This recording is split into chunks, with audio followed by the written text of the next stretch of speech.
has received Best Motivational Award for National Blood Donation Day 2023. And Madam is also an author of the second edition of the textbook Value Education that has been published in her institutions. So we are very happy to have you here, ma'am. Welcome, ma'am. And then we have Dr. Yeah. And then we have Dr. Umang Munjal with us. So it is a pleasure to introduce Dr. Umang Munjal. She is a veterinarian, researcher, and a diagnostic professional with a very strong international academic background. She has completed her PhD with a doctoral focus on cancer prevention. And professionally, Dr. Umang serves currently at Roche's Diagnostic Mannheim in Germany. So beyond her professional works, Dr. Munjal is a voluntary member in UNICEF Germany, and she actively supports global health and welfare initiatives. Madam's interest is in holistic health, preventive medicine, and translational research, along with her grounding in philosophical wisdom. I hope Madam would bring a unique insight into our panel discussion today. Welcome, ma'am. And then we have Dr. Vidya with us. So Dr. Vidya is currently serving as an Dr. Vidya is currently serving as an assistant professor of anatomy in Jipmer Institutes in Pondicherry. Madam is also a secretary of Sri Paspo Educational Institutions in Tamil Nadu. She is an accomplished academician, researcher, and an award-winning anatomist with her postgraduate training from Jipmer. And Madam is a life member of several professional bodies, including the Association of Anatomists of Tamil Nadu, Indian Medical Association, and Society of Clinical Anatomists. And her special areas of interest includes in genetics, embryology, and neuroanatomy. So, welcome, ma'am. We have Mr. Swapan Chanana, sir, with us. So, sir is a highly respected educator with over 25 years of teaching experience in the Department of Business Management in PCT Group of Institutions, Ludhiana. So, in addition to his academic role, sir also serves as a director of students' welfare, playing a key role in students' development and well-being. Mr. Chanana, sir, he regularly teaches the subjects of universal human values to his students across various disciplines in his institution, and sir is deeply committed to value-based education and holistic human development. Welcome, sir. And we have our student panelist with us, Mr. Shobit Raj. So Shobit Raj is from SR Medical College in Chennai, and currently he is pursuing his medical education, and he represents the student perspectives in today's panel discussion. So he is keenly interested in learning through dialogue, value collaboration, and respectful exchange of ideas. And he is very eager to understand the real world applications of the topics that are being discussed. So he would approach the panel with openness, curiosity, and the opportunity. So welcome, Shobit. We are very eager to hear from you. And it's a pleasure to introduce the next panelist, Mr. Nilanjan Datta. So Mr. Nilanjan is a committed healthcare educator and a clinician, currently serving as faculty in Operation Theatre Technology at Medhavi Skills University in Sikkim. So he holds double gold medal awards both for his undergraduation and post-graduation degree. So Mr. Nilanjan brings a strong clinical experience, academic excellence, and a passion for outcome-based education and innovative teaching methodologies. He is fluent in multiple Indian languages. So welcome, Nilanjan. Then Yes, we have Miss Aditi Parikh with us. So Miss Aditi Parikh is an emerging professional with a strong academic background in biological sciences, biological education, naturopathy, and yoga therapy. This reflecting her deep interest in natural healing and holistic health and mind-body well-being. So Ms. Parikh is a recognized and a confident speaker and an effective communicator. She has received awards for the oratory excellence during her training programs. So she has also participated in self-transformation and well-being workshops. So we are happy to have you with us, Ms. Aditi. So this is our panel for today. And once again, I welcome all the panelists who have gathered here to share with us your experiences and insights. Welcome again. So before we dive into the discussion, I'd like to share the format of this panel discussion with all the panelists. So this entire session is structured for 90 minutes. And this will begin with a brief 20 minutes introduction on the proposals and key points on today's panel topic, that is the SWOT analysis of the healthcare system and the health of the youth. So this discussion session with the panelists is scheduled into 2 or 3 rounds, with each panelist allocated 3 minutes per response to the questions asked by the moderator. So we'll all notice a small clock at the right top corner of our screen, and we'll hear a bell if we exceed the time. And I kindly request everyone to keep the responses focused so we can cover as much ground as possible. And after the discussion is over, we'll have a 10 minutes question answer session where we welcome questions from all the delegates who are watching through various streams. And then I'll finally close this panel discussion by presenting the summary of what has been discussed today. So I request all the panelists to keep your videos on throughout the session, even if you're not being speaking, keep your videos on. So with this, let me start sharing the screen and we'll see the point of view. So I hope my screen is visible. So the theme today is empowering youth to take charge of their health holistically. This is the theme for 2025 Holistic Human Health Panel. So today is the day 1 of the panel discussion where we'll be discussing about the SWOT analysis of current state of health of youth and of the health system. So before we go on into the SWOT analysis, let me just start with the definitions of health. What is health and are we addressing it adequately? So this is a question we must be asking ourselves while I put forward the definition. So Oxford English Dictionary states that this is a state of being free from illness or injury. And World Health Organization in 1948 has defined health as a complete physical, mental, and social well-being, and not merely the absence of disease or infirmity. And when we look at Ayurveda, the ancient system of science from India, it defines health as a state of complete physical, mental, and spiritual well-being. That is a total psychosomatic equilibrium. So with these definitions, as I said, we can ask this question within ourselves. So are we addressing health adequately? So we'll move on to the SWOT analysis, where we'll see the strengths and achievement of the current medical system, the weaknesses, the opportunities that we have to explore, and the challenges we are facing today. So when we look at the strength or achievements of our current health system, we can see that communicable diseases have been reduced drastically. Antibiotics have eradication of global diseases like polio, and trauma care is so advanced, and there are many state-of-art techniques, surgeries, and other procedures that are saving many lives. But there are also many weaknesses in the current health system, like there are concerns about lack of holistic approach, where the body seems to be the major focus, and specialization and super specialization, they further divide this. And even with physical health, we are largely disease centric. That is, the disease or problem oriented approach is there. And we often work more on bringing down the symptoms of the body and managing these diseases for life rather than curing them from their root. And even mental health is also often treated with medicines that are given to the body. And there are many questions regarding the root cause of these mental health issues. And again, there are some concerns about the values and ethics of the health system and health professionals. Like, has profit maximization become the mantra of today's health system? And health unaffordability. So, health today is overly expensive and out of reach for many. And there's also concerns about health system being unsustainable in its current form.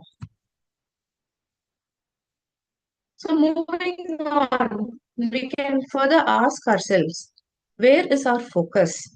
So is our focus disease-centric or is it a health-centric focus we are having today? So when we say disease-centric, it means we are mostly dealing with the symptoms. So, just to share an analogy, it is similar to covering the wound with a band aid, hoping that it gets all right. So, we can see how we treat many diseases like diabetes, hypertension, pain, and fever. We give so many medications just to bring down the symptoms, like reducing blood sugar for diabetes, reducing the BP for hypertension. But when we look at the health centric approach, it means we are curing the wound, that is, curing the diseases from their root.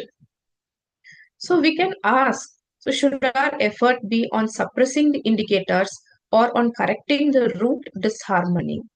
So with all our research, why are we not able to find the underlying cause of most of these disharmonies? So is our perspective really correct here? And why is it that there is so much of weakness in today's health and health system, despite all the time, resources, and effort that is being spent on health? So, what is it that we are actually missing here? And should we be addressing all these various health issues separately, or is there a need for change that is needed now? Is it time to question our fundamental perspective about health? And should we be looking at health in a more holistic manner? So, the opportunity that we propose here is a more holistic approach to health would perhaps be able to address many of the shortcomings in the current system of health. So, having said that, how do we look at health holistically? So, we'll explore this proposal in detail in our tomorrow's panel discussion.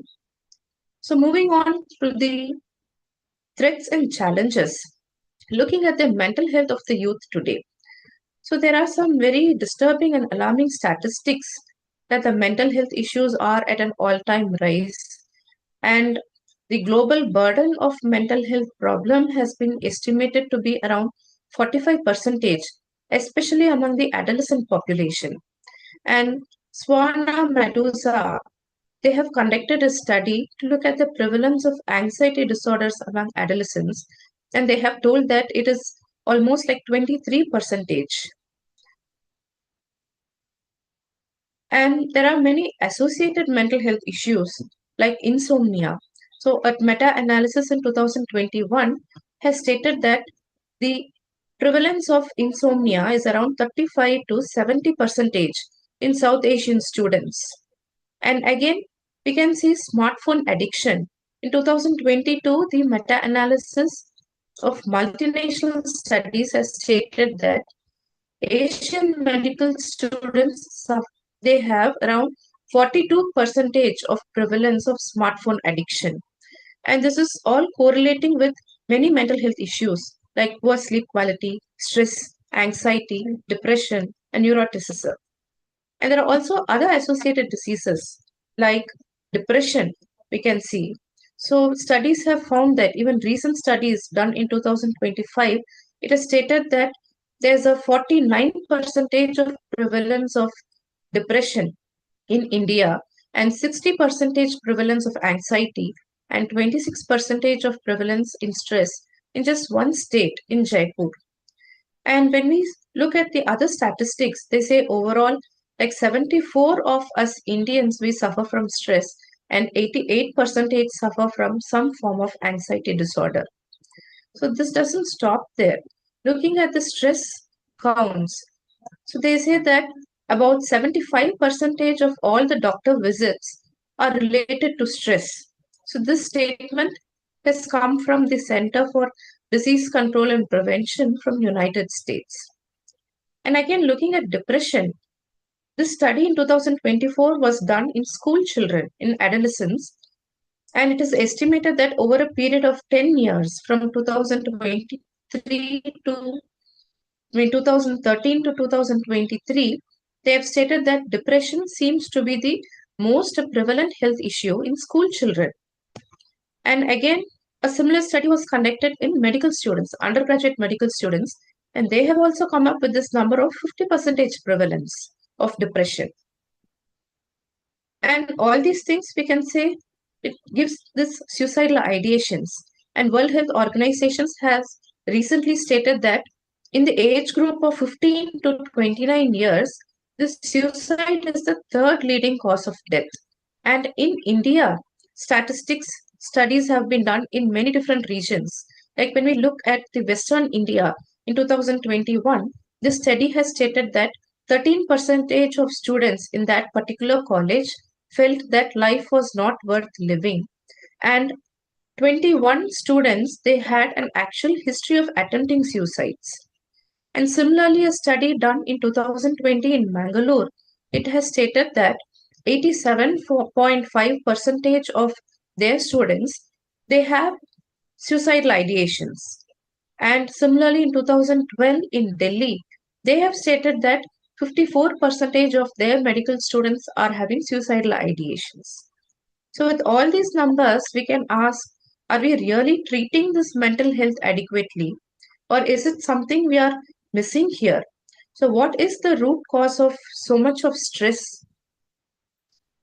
And again, moving on to the physical health of the youth today, we can see that there's an alarming rise in the non-communicable diseases like obesity, diabetes, and hypertension at younger and younger ages.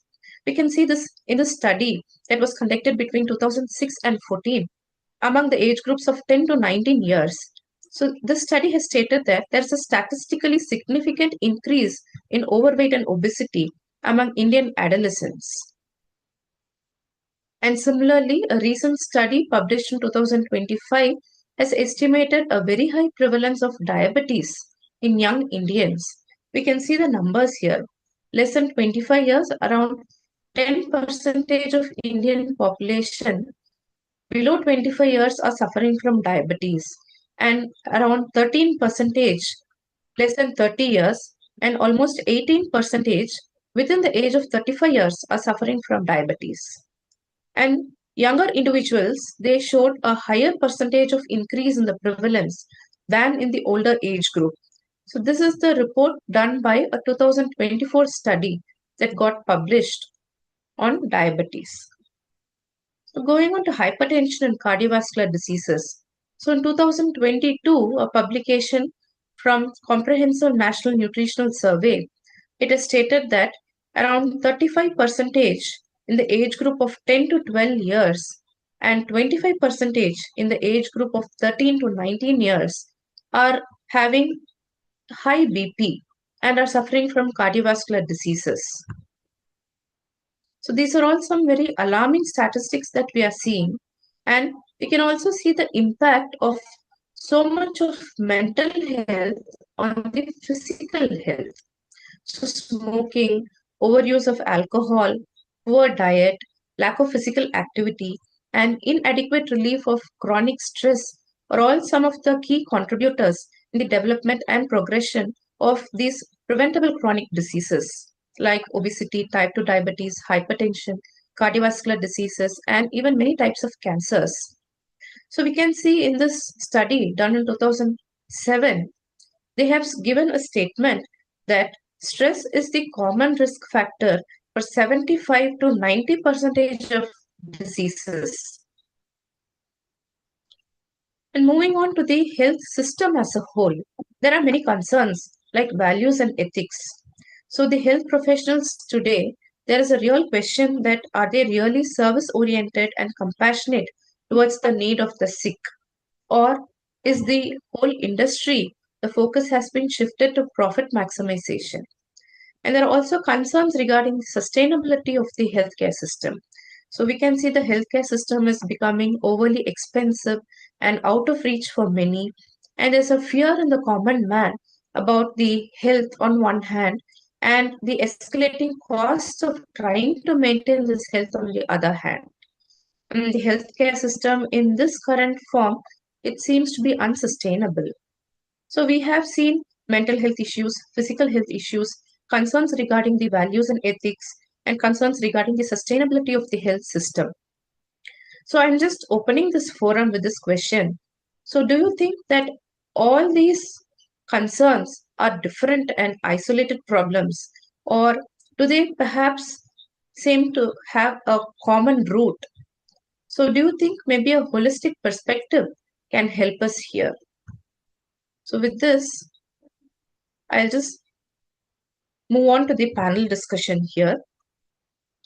So the first question I would like to ask to Dr. Vidya.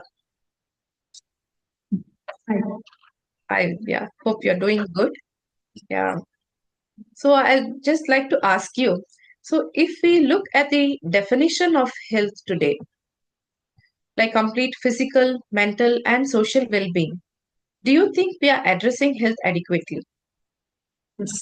A very good evening to everyone present over here. First of all, I would like to extend my sincere gratitude and thanks for the organizing team to give me this opportunity. So, before answering your question, I would like to register one recent thought what I have got from my books which I have read earlier. So, if you want to destroy a nation, it is not necessary to go and blast the nation with atom bombs or send a missile or anything like that. Instead, if you are going to spoil the education system, particularly the health education system, that is more than enough to spoil that nation, completely destroy that nation. Say, for example, if the education system is not good, and particularly health education system is not good, patients are going to die in the hands of such doctors who are not qualified enough to treat patients, and all the buildings are going to get collapsed from that engineers who are not qualified enough. So likewise, education is very important, and that too health education is very, very important. See, from our ancient things, as recently we had a conference on Indian knowledge system. So if we see our ancient method of treating the diseases or ancient method of education, it was entirely different. They were not focused anything about the disease. They don't even the name of the disease. Just they follow a holistic approach. That is what now we are trying to get it back. That is my opinion on this. So if we would have followed the same thing what our ancestors have done 100 years before, now there is no need to have a panel discussion like this. That was my opinion. I just sharing and I can get alternate thoughts also. I am open for like what I felt is like we the Indians are the best. Like British people almost destroyed our nation by completely collapsing our education system. Actually, if we follow the same thing what our ancestors has done, definitely we all should be having a holistic health. Now it is high time to get it back. So now it is high time. It has to be taught to all our kids, all our students, and I accept the health education system is not in a good state as of now. We have and we are the responsible persons to get it. So holistic health and health disease has not been approached properly. It has to be made better. That's my point. Thank you, Dr. Vidya. That's a very strong statement and a very insightful message you have given, like how our ancient health system, they don't even have names for diseases. That's, you know, very enriching to hear. So thank you, Dr. Vidya. So I'd like to ask the same question to Dr. Sujata. Ma'am, what do you think, ma'am? When we look at all the definitions of health, do you think we are addressing health adequately today? First of all, thank you for the opportunity regarding to this 10th International ICHVHE. So I want to appreciate Dr. Vidya ma'am because she said very rightly regarding the holistic health to be addressed. So why we are here now? That is a question. One sample I want to register here. Like even during the COVID time, we had a natural breath we had, but now we are not. I don't know why. Because we know that we all got affected with the virus, but we had a breath because the total pollution got controlled. The total world is actually very quiet with regard to the health. Even at that time, we had a proper breath, we had a natural breath, but now it is not. So that is one thing. Just I want to sample here. When I am saying about this, holistic health, if we are not giving attention to our health, how our mental thing will be get work. If our physical is not good, automatically it will affect our mental. So both are most connected. If I am not able to eat, then how come I can give the input to the brain? Then how the brain will work, or how the heart will listen to my words? So it won't. So that is the point I want to mention here. So we have to give the address to the holistic health. As you mentioned in your talk regarding the children, the current just this Gen Z, Gen Z, Gen Z in a short form, they are saying they are totally addicted with the mobile. They are not bothering about their health. Even to my children, if I'm asking to have the food on the right time, what they are saying is, when I'm feeling hunger, I'll take it, ma. You don't bother about that. What their answer is. But we used to say, at this right time, you take the food so that your mental ability will be good. But they are not ready to hear that. I'm not feeling hunger, so I'll take the food when I'm feeling hunger. So this is the way they are representing. So better the younger generation have to give the listening process to the holistic human health. It is very important at this right time because wherever we are going, as Dr. Vidya said, even in the education side or in the medical sector or anywhere if we are going, we won't get the right addressing. When we have to get the right addressing means we have to follow from our side. Once if we start from our side, and we can think of the other side also. That is what I want to register. Thank you. Thank you. Thank you, ma'am. Thank you for that. And I would like to ask Dr. Mr. Swapan Chanana, sir. Sir, what do you think, sir? So, are we addressing health adequately? Is the current health system addressing health adequately? Greetings to all. I think in your presentation also it is visible that we are not even following the means the full even the definition of the health, like the mental health and the social well-being and spirituality well-being. Spiritual well-being is not being addressed properly today, that we all can see. And the approach is only the body-centric or the disease-centric approach is there. So that is why even if we are trying to have means our medical systems are improving, the machines are getting better, but still it is not sustainable. The reason being, I think we are not going to the root cause. We are just trying to suppress the symptoms. We are just managing the diseases. So till we are not going to the root cause, means we are not going to take it holistically.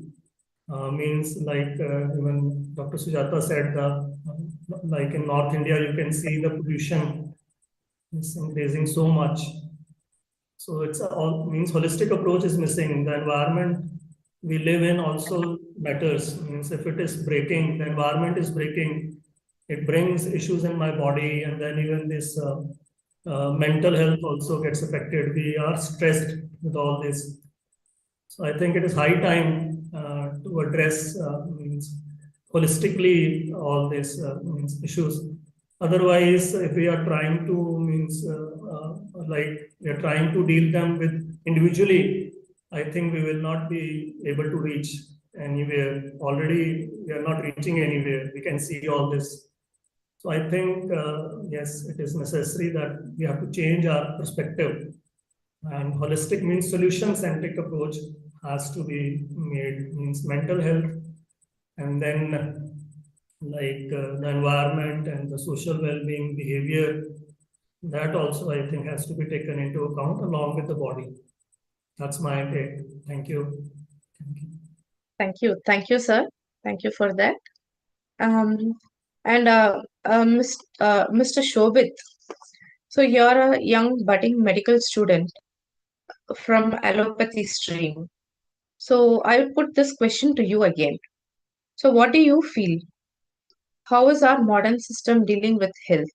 So do you think when we consider the complete physical, mental, and social well-being, do you think our modern system is addressing this health adequately? Yes, ma'am. I'll answer this in that way that when we ask whether we're addressing health adequately, my honest answer would be partially, but not completely. Starting with, on one hand, there has been significant improvement in health awareness, in health implementation. Medical facilities have been expanded, and conversations around fitness and mental health are more open than ever before. However, despite these advancements, our approach to health remains largely reactive rather than preventive. We often focus on treating disease after it occurs instead of nurturing a physical and mental and emotional social well-being from an early age. Mental health, I would like to add, in particular, is still under a very under-addressed issue due to stigma and lack of trained professionals. Moreover, modern lifestyles characterized by stress, sedentary behavior, and poor nutrition uh, do compromise our overall health. While information is widely available, implementation at the ground levels, such as in homes, colleges, and communities, remains inconsistent. True health, in my opinion, cannot be achieved through medical care alone, which is allopathy alone. It requires a holistic, integrated approach involving education, lifestyle modification, and emotional support. Until health is embedded into daily life and holistic health, particularly, is embedded into daily life and institutional culture rather than treated as an occasional intervention, we cannot say we are addressing it adequately and completely. That's all, ma'am. Thank you, Shobit. We also have with us Miss Aditi Parikh. So, Miss Aditi is a naturopathy um, doctor and a yoga therapist. So, I would like to hear from her. What is naturopathy? I just throw us some insights now on actually what is naturopathy and how is it addressing health. Miss Aditi? Namaste, everyone. So basically, in naturopathy, the health and the stress we are talking about, suicidal attempts, you showed all the things. In naturopathy, we connect health with nature. Okay, so basically, I understand what is my contribution in nature by being healthy. What is my purpose of being healthy? After being healthy, what do I have to do? Do I have to create problems in society? For that, do I have to be healthy or do I have to contribute in society? So when I understand the purpose, that time I become complementary to nature, to society, and to my family. Now on the name of health, when I'm going to gym, when I'm coming home, I'm getting irritated on my family members. Do I'm able to contribute in my family by being healthy? If I ask this question to myself, honestly I would say not that much. So, am I just being healthy to look good, or there is any purpose of being healthy? So, in naturopathy, if you feel any discomfort in your body, we cure this disease naturally, and we guarantee that the disease will never come in lifetime if you make lifestyle changes in your life. And we come to our natural state. uh, Now we are not, our taste buds are corrupted. Our taste buds are not natural. We don't like natural food like fruits. We don't like, if I talk about myself also, honestly, I I don't like to eat fruits because our taste buds are corrupted. So in naturopathy, basically we cure the disease naturally, and we guarantee that it will not come in if you make lifestyle changes and if you maintain them. So this is what I have to say. Thank you. Thank you, Miss Aditi. Thank you for that insight we got into naturopathy. Thank you so much. So next, I would like to ask Dr. Umang Munjal. Ma'am, good evening. So you have a PhD in cancer prevention. So just give us your experiences and insights on this question, ma'am. Like non-communicable diseases. So do you think that we are curing these diseases, or are we largely managing them with medications taken lifelong in an attempt to avoid complications? So thanks a lot, first of all, for the invitation. It's my privilege to join this conference the second time. So last year also I joined and as a panelist, and this is the second time. I really enjoyed it.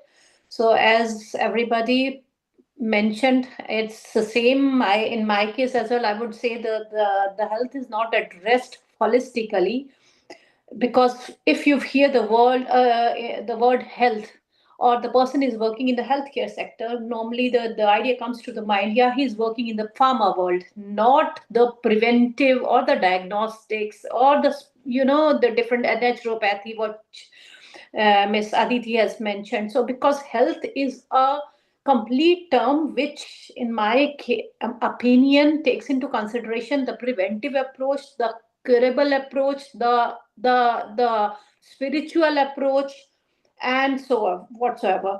And health, in my opinion, it's not addressed from the primary education level, let's say, because I've heard, yeah, they nowadays the students are taught AI as well, but where the topic health is never addressed in the kindergarten level, or let's say in the primary education.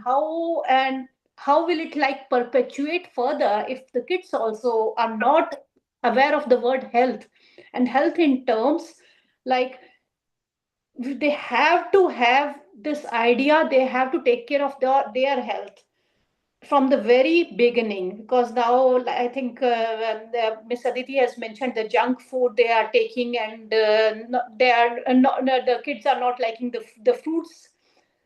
In my opinion, definitely you have to address this word health in the very early stage. Only then you will we will achieve the results at the later age. And not only the preventive portion, the spiritual portion is also not considered at all. Because what I do sometimes, so recite this Om mantras, or like sometimes it's these also help, the Gita or this yoga, what I think Ms. Aditi has mentioned. And these kinds of things, or these supportive measures, are lacking nowadays, and we have to consider everything. Otherwise we will not be able to see the root cause, but just focus on the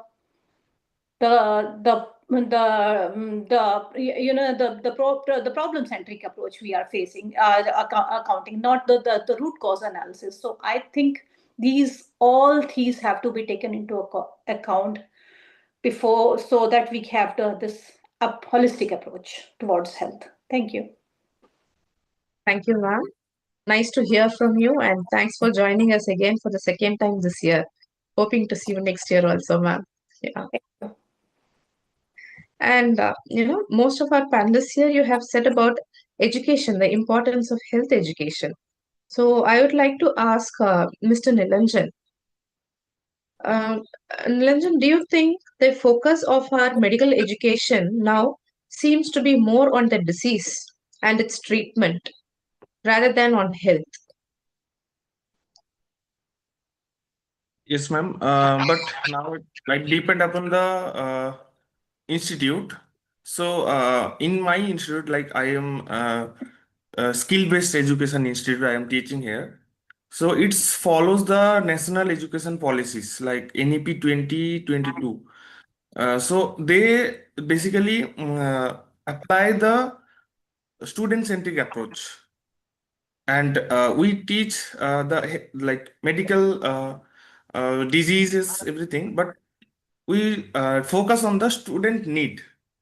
And in that, like in traditional teaching method, teachers won't bother about like student need. So teacher give the lectures and delivers the subject and topic, and they don't bother about the student. But nowadays the policies are and our teaching methodology are changed, and we connect to the student, and like what the need of student, and we connect emotionally, and like what they are suffering.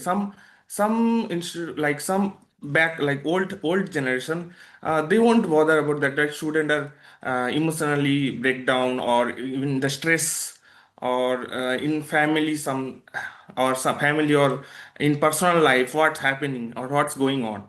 But in my personal experience, like I used to talk with the students, even in theoretical, except the theoretical, I used to go like personally, and like I used to ask the student what happened. Like sometimes they are not talking that much. If you connect to the student, or in education system, then we'll get know the what the problem, so we can treat the like accordingly. So mental, physical health, including mental and emotional support, and we have to understand the education system. In the education system, student need. So that is my point of view. That we have to educate our students in student-centric approach. So through that way, we can apply the holistic health. Yeah. Thank you, Mr. Nilanjan. That was very nice what you do in your college. Even though your college is a skill-based institution, you follow National Education Policy 2022, and you exercise actually this empathy with students. You're doing it Yes. on the need for the students, both physically and emotionally. So that's very nice, very nice. Thank you. So Thank you, ma'am. yeah, I would again move on to Dr. Vidya. Dr. Vidya, like I would like to ask your views regarding the mind-body connection. That is the state of the mind having an impact on the health of the physical body. Yes, I think there is. Am I audible? Some Yeah, echoes. you're audible. So again, I wanted to tell you one small story. Like once a doctor treated a patient. He was having some wound, it seems.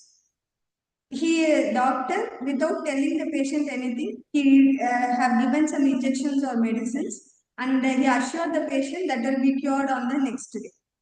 So next day, they have waited for 1 week, and ultimately it has been cured. It is a small wound. The patient was instructed, like he was given some high costly medicines like that. But actually what the doctor did was, he was giving only the basic medicines, which is a supportive thing for the healing of wound, which is not actually a medicine which is going to go and work and heal the wound.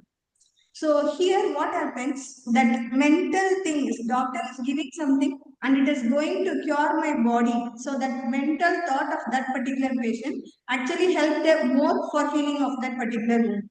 So he was depressed and he was in a condition like it cannot be cured and he cannot come out of the thing.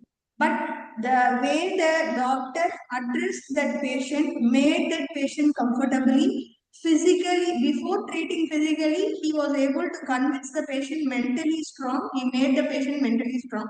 And then he started his treatment with the mental assurance. The progress, the cure also has been attained fast. So here what we should understand is, whatever the medication we are going to take physically is not only the thing which is going to cure our ailment. Instead, in the mind also we should be very strong, and we should think it can be cured and I can do my best to make it cured. So that mental support and mental knowledge also, it is we as a doctor has to cultivate in that patient. So that is going to help the patient in many ways. This is not only for the doctor-patient relationship, this is also holds good for everything. Student-teacher relationship, everything, wherever we go, we should have that rapport first. We should give some mental support first. That alone can cure many diseases. It is not a drug which is going to act, but it is the one which gives some endorphins or some hormonal responses in the body. Actually, mind has that power. So it will release the essential hormones which is going to help us in healing all the things. So in my personal experience also, just by giving some time to my students, I was able to make them come out of the depressions or the stress conditions what they are having. Nowadays, social media has a very big impact over the students. The big problem is there is no social communication. So they are not talking to each other. Instead, they are sitting and texting each other. So that thing has to be changed. Mentally, they should be free. Mentally, they should be strong. Mental health is very, very important. Automatically, physical health will be changed. So that is my opinion. Thank you, Dr. Vidya, for the story and for the insights. I would like to ask again Dr. Umang Munjal. Ma'am, can you tell me, like, when we are addressing some diseases, like especially cancers, so do you think it is adequate to treat these diseases with just medications alone that are given to the body? No, absolutely not. I would recommend, because cancer is a kind cancer treatment is not a one-day treatment. It's a very long treatment, and this long treatment normally some of the patients, yeah, they just leave the hope. It's not only the patient just, but the caretakers as well. They leave the hope because the word cancer is a horror, I would say. So in this case, I think we should address first of all, yeah, definitely it is, the word is dangerous, but it nowadays we have come up with a lot of therapies. It is curable, but not only curable, we have to consider the preventable side also, because with cancer, lot of adverse effects, the treatment brings the adverse effects also, that also we have to take into consideration. And these adverse effects, these can be handled, in my opinion, through different supportive measures. Let's say good diet, good emotional support from the friends, from family members, and the person, he himself or herself has to engage his or her mind in different ways. Let's say a spiritual way, or he or she should start reading some good books, or some engage in like day-to-day activities like playing just ludos. Yeah, that they also, they in that way they just engage with others, or just join some clubs. Yeah, where people at least have some talk with each other. They, or just the cancer clubs also, they are coming into play, or caretaker clubs, where not only the patients are discussing with each other, the caretakers are also, they are facing also the same issues, because nowadays the caretaking is also adding up the burden in the society. So how, I mean, how they will learn from each other. So I think it's better to go into the preventive plus the supportive side as well. Just not the therapy, because therapy itself is costly in these kind of cases, but the supportive care again adds to the top.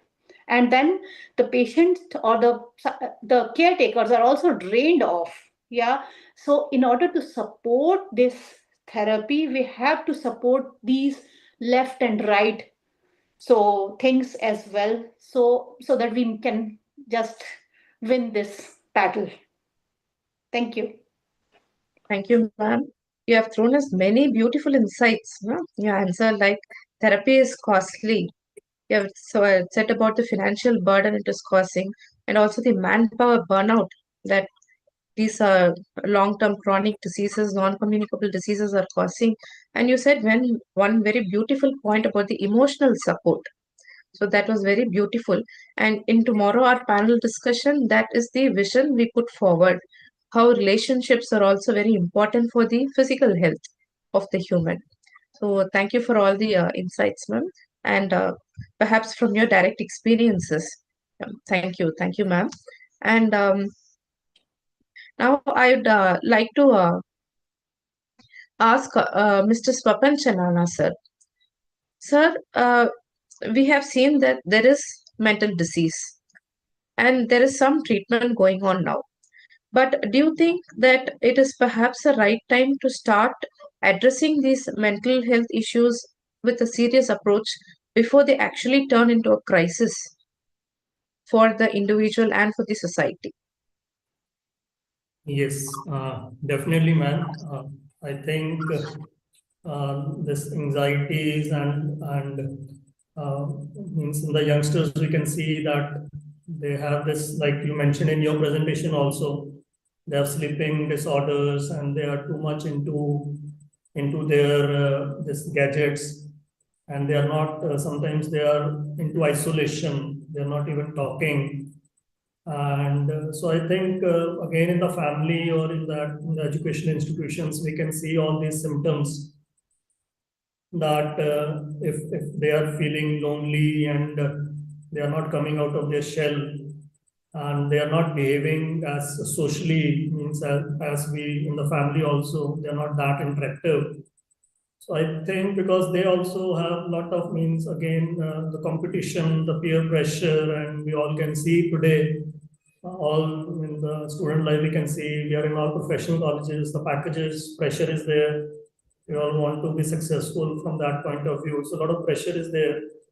So I think it is the right time now. We all, because all your even statistics you can see are very alarming. Means if they reach to that stage, means like the suicidal and all that, it's very dangerous sign for our means future. Like I think now we all as teachers and educationists, we all have to think about it. And all these symptoms we can find out in the early stages. I think definitely we all can means prevent all this what alarming stage it is being presented in your presentation also. We can see all in our surroundings also. So I think yes, we can and we should now. Otherwise, I think it's very difficult when they go to the crisis stage. Then I think the medication and hospitalization will again be very means tough, and again it will not be sustainable. If we can, they can be preventive at home, and if we can find the symptoms on the early stages, I think it will be very helpful. That's it from my side. Thank you. Thank you, Mr. Swapan, sir. I would like to ask Dr. Sujata, ma'am. Ma'am, you are the principal in your college. You are dealing with students day in and day out. So, what is your insights, ma'am? Your direct experiences with the students. So, do you think we should be addressing conditions like the peaceful state of mind, the satisfaction? Is all these things also affecting the health of the youth today? For the Dr. question, Sujata? answer. Yeah. Do you hear me, ma'am? Yes, ma'am. For your question, the answer is absolutely yes, because we have to address the students in regard to the health. As it is, we were talking for the past 40 minutes. We are talking about the mobile addiction also. So through this mobile addiction, the students are not listening to their health. That is one of the main things. And they are communicating towards this mobile some unwanted messages and unwanted, untrusted messages also they are passing. So through that also we are actually facing so many consequences from the student side. Like if the students are not adhering to the classes, which means some students are not listening to the class, but they will be seeing what the teacher is doing. They will not listen, they will not answer, and they will not react anything. So when we are checking at students, the students may take some pills or something.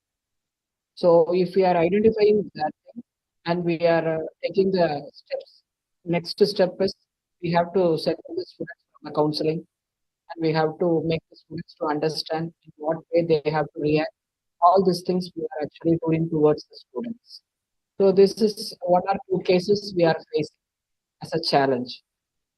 So we used to address to the students they have to take care of their health, and they have to concentrate in their health through this yoga and other spiritual uh, techniques. All these things we used to inform the students.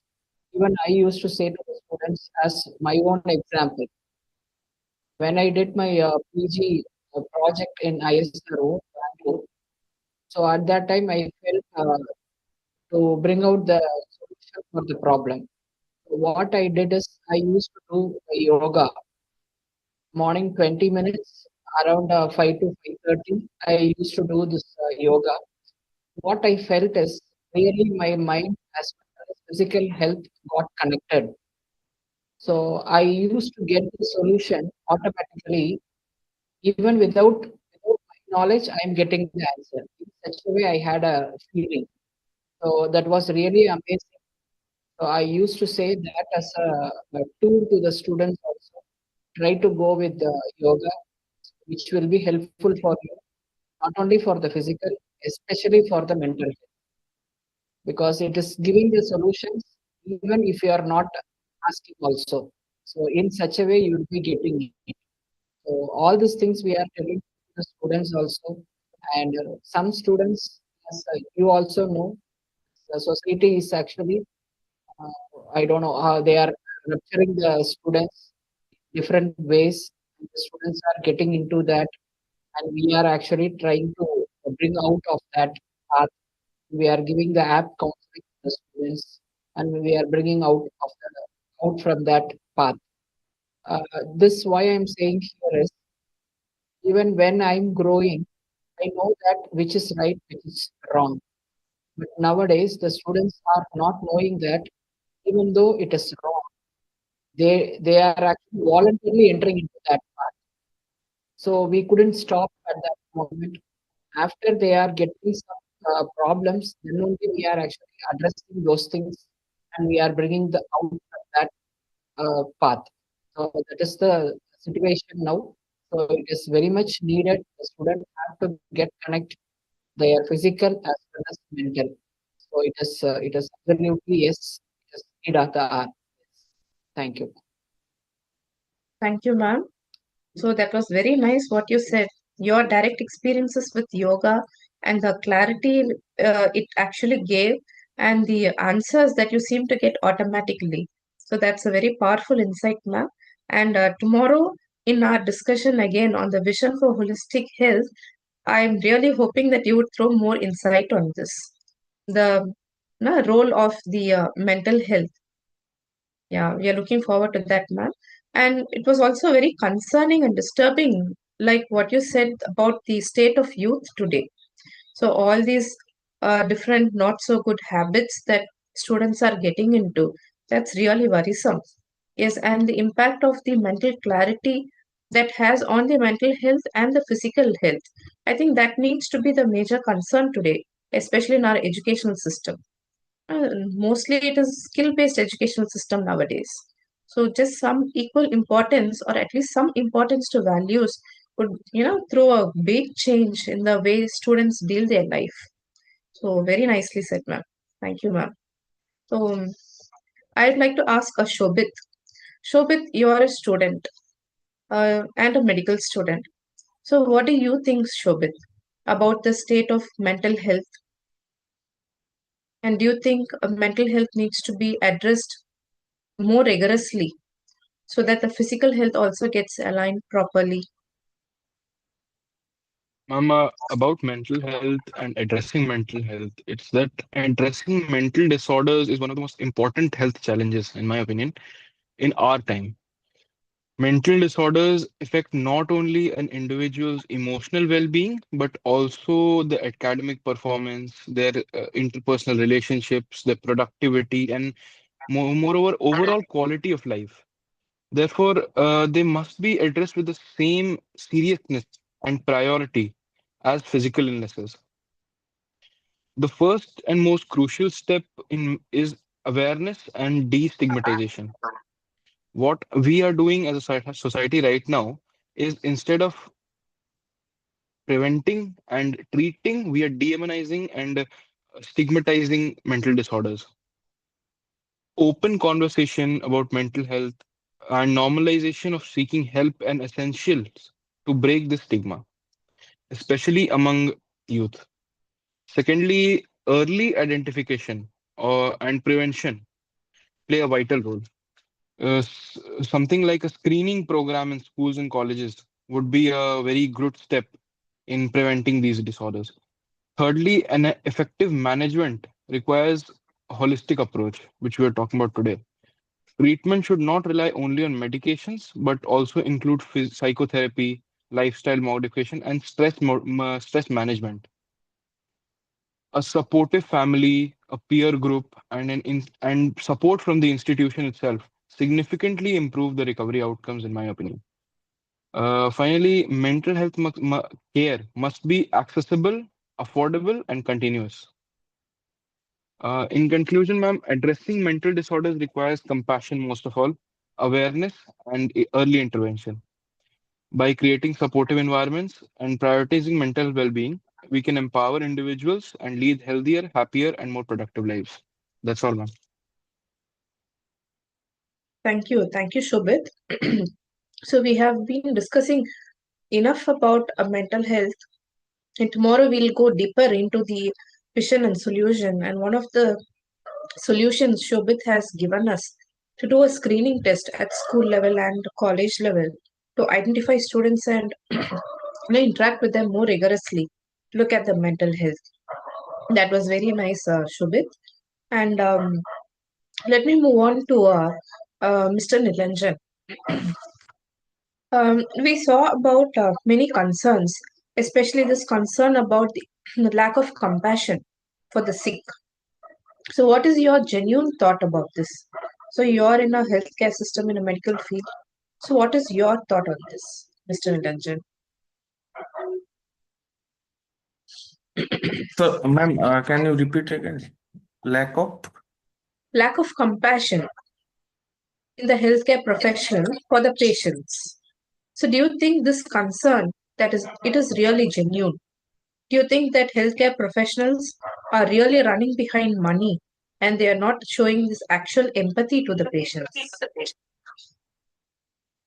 Uh, okay. Like in my point of view, it's not correct. Maybe some hospitals or corporate hospital focusing on money, and but they giving the treatment also. But as a healthcare professionals, I feel like that we support the patients and emotionally, and we make them better cure, and we give them suggestion to alternative treatments. So I feel that not all healthcare organization or institute or hospitals uh, focusing on money. So I think basically all of the healthcare professionals, we want to cure the patient and cure the diseases. Thank you, ma'am. Thank you, Mr. Nilanjan. That was the perspective from a healthcare professional. And thank you for saying that. I'd like to ask Dr. Vidya the same question. So, regarding the concerns about lack of values in the healthcare professional. So, you are a practicing doctor. So, what is your genuine thoughts about this? Yes, so actually, I was waiting for this question for a long time. The thing is now nowadays they are telling doctors are money oriented and they are going behind money. They are not showing compassion, all those things. But the practical problem is when the patient comes to the doctor. Say for example, if the diabetic patient is coming to the doctor, for them a good doctor should give one drug. That drug do some magic and the blood sugar level should be less than 150 or 120 within 1 or 2 days. This is what their expectation. And poor doctors, if we try to explain the thing also, they are not ready to understand. Previously, people will see doctors as God, but nowadays they are seeing doctors as servant. I am paying for you. It is your duty to work for that payment. It is not a doctor-patient relationship. It is becoming full of corporate setups nowadays. But still, doctors are trying their level best to have all that empathy and compassion and everything towards patient. But the thing is, the change has to be made from both the sides. If the doctor says something, the patient should be ready to receive that first, at least to listen to that first. Then only the doctors also can say all the things. One more thing, this patient-doctor ratio. Nowadays, for a large number of population, we have only less number of doctors. So, in a diabetic clinic or hypertensive clinic, the crowd will be more than enough for the doctor to handle. So, the doctor cannot sit and respond to each question of the patients, and he cannot clarify all the doubts, and he cannot say like simple drug is not going to reduce the blood sugar or blood hypertension. Instead, you have to go for a walk, you should eat healthy. That time the doctor is not having. But society has to come up and they should be ready to accept what the doctors say. They should believe that what they are saying is for their goodness only. And doctors, we cannot blame all the doctors. Still, doctors are showing compassion towards the patient. They do have empathy. But the problem here is the corporate. So, due to that pressure, doctors is also having some target now. Like engineers now, patients, the target also is given to doctors. So they don't have an option. They have to rush in the OPD. So this is the practical difficulties we facing as a doctor. I think it has to be addressed right time. This is the high time to address all those things. I think we can make some changes in our patient relationship, what we are having in our personal life. This is my opinion. Thank you. Thank you, Dr. Vidya, for the direct answers. I would like to ask Dr. Sujata, ma'am. Ma'am, we saw the perspective of medical professionals. So I would like to hear your genuine thoughts on this, ma'am, about the medical profession as a doctor regarding the concerns about lack of compassion and as a healthcare system as a whole, as Dr. Vidya has stated just now. It's the system. So what is your genuine concern about this, ma'am? Yes, ma'am. Regarding this medical, I can say my own example. So many examples I have faced in lifetime. Previous year, I undergone this uterus removal surgery. So I removed the uterus of mine. Through the laparoscopic method only, they did the process. After a week time, actually, I'm going for the checkup. At that time, the doctor who made the surgery, the doctor is not available. So this what is that? Another doctor is there. So that doctor is actually checking. At that time, she is trying to remove that stitches. So that time she didn't actually do uh, the healing process properly, but she removed the stitches because it was not healed properly. But she removed the stitches, and she is checking that it's not properly healed. So without giving any anesthesia, she is making the stitches on the stomach. So I felt that pain. So at that time, I'm actually trying a lot, but I couldn't come out at that time. I have to keep quiet and I have to get that thing.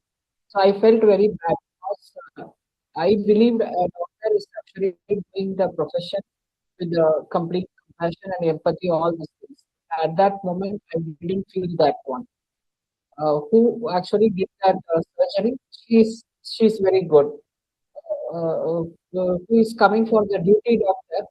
They are not having that responsibility and just they are doing what is what. So that it happened on that moment. As Vidya madam said, all the doctors are not like that. That is what I do agree with that. But few of them are not actually taking the things into their concern, and they are looking the patient. So they are looking the patient as it should not be. The patient is also a human. So in such a way, if they are looking, things will get changed. So this is what my opinion was that. Anyhow, we are actually depend on the doctors. So that is what the current world is completely filled with doctors regard to the physical health as well as the mental health. Now I'm actually having connected with the mental health doctors also with regard to my own students. At that time, they are giving much good advices towards students' mental health.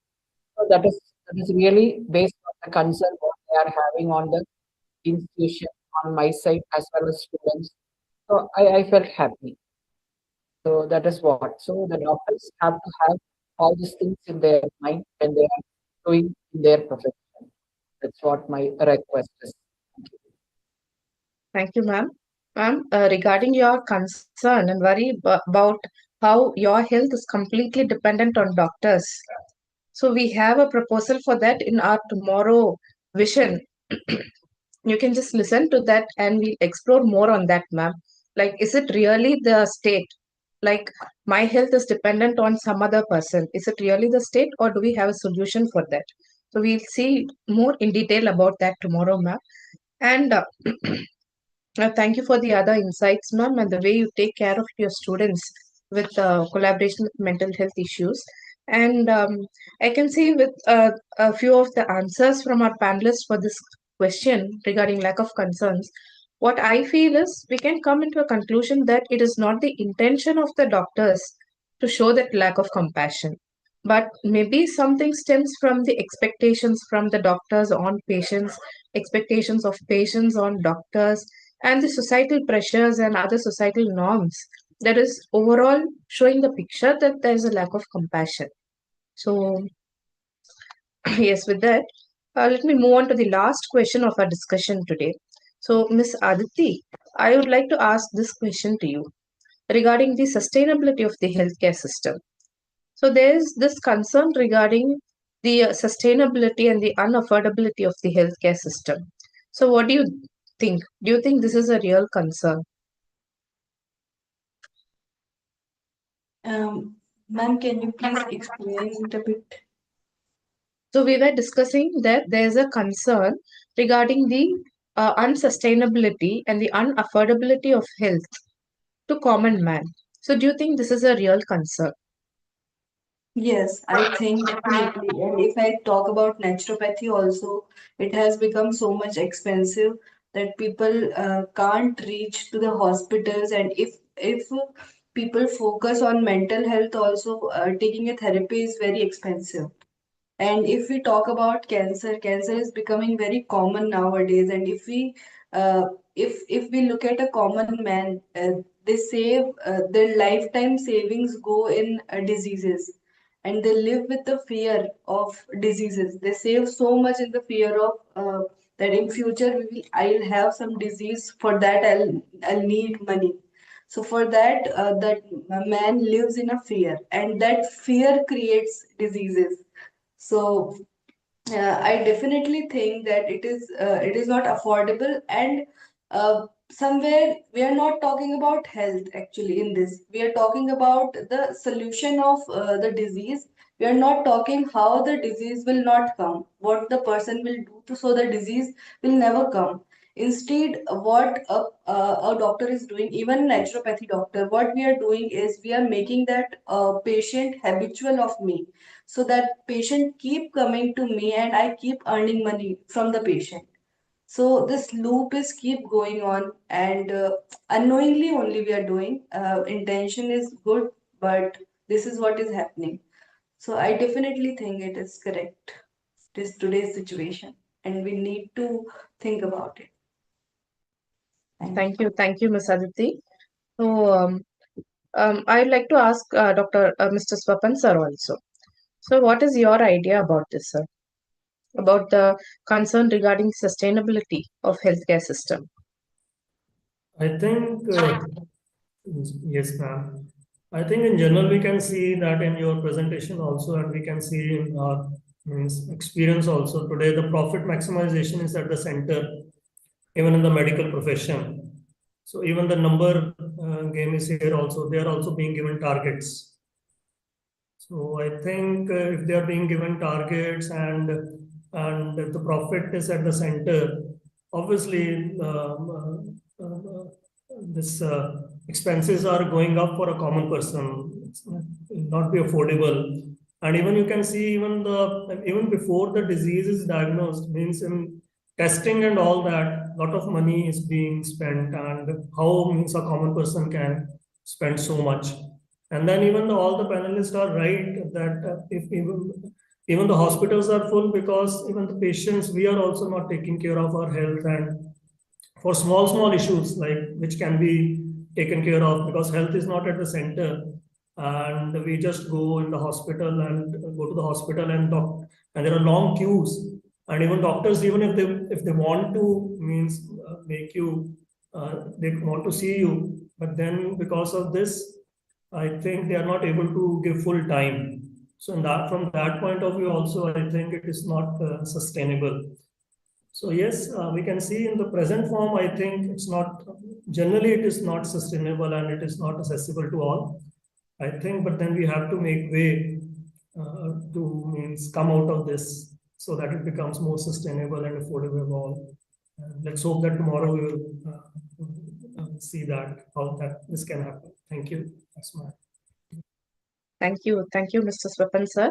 So that brings us to the end of today's panel discussion. And I didn't know how time flew away. Almost we are only 10 minutes left of the 1.5 hours. So I would like to open the forum for the delegates.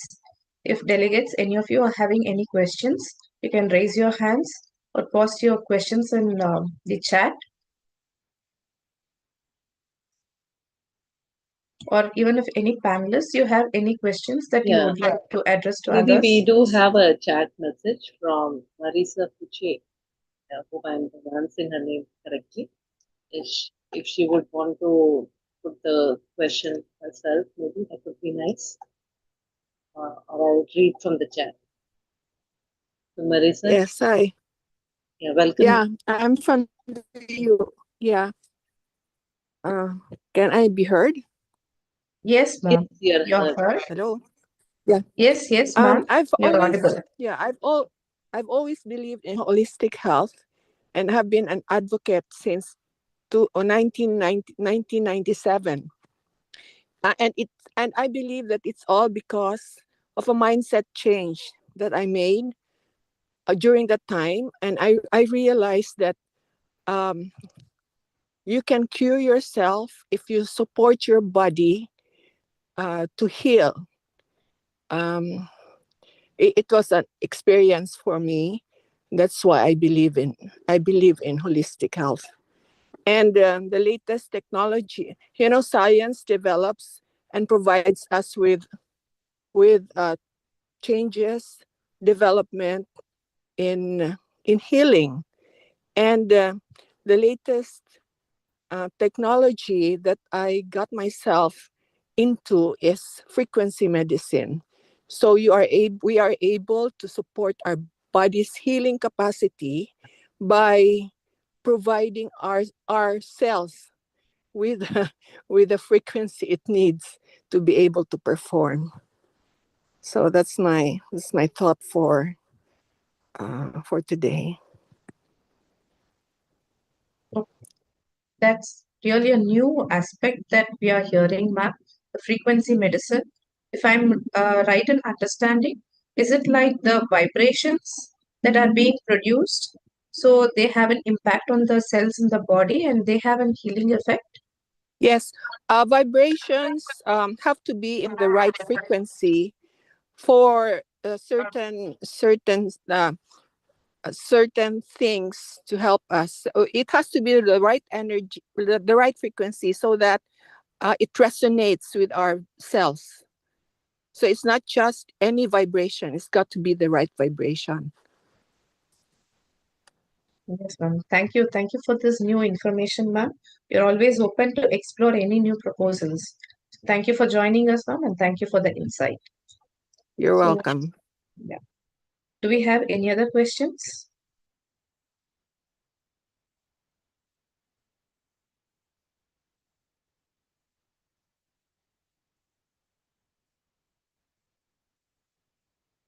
Okay, then I'll just move on to the summary of what we discussed today. So today we discussed about the different definitions of health, and we discussed about are we really adequately addressing health. And then we saw that it was a general consensus among our panelists today that health is not being addressed adequately, that there's a huge gap in how we see mental health.